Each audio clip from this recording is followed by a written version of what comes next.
Samsung S20 va S20 Plus telefonlarga qanday quvvatlagich tanlashni bilmayapsizmi? Sizning ham telefoningiz sekin quvvat olyaptimi? Balki siz quvvatlagich tanlashda xato qilgandirsiz. Unda sizga beradigan ma'lumoti manfaatli bo'ladi va telefoningiz sizga uzoqroq xizmat qiladi deb o'ylayman.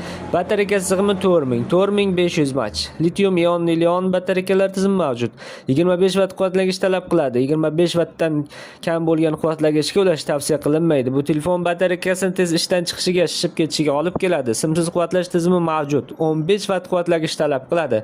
Tezkor quvvatlash mavjud. 100% quvvatga 100% ga 75-84 daqiqada ko'taradi. Oddiy quvvatlash holatida 100% quvvat olishi uchun 1 soat 15, 1 soat 25 daqiqa kerak bo'ladi.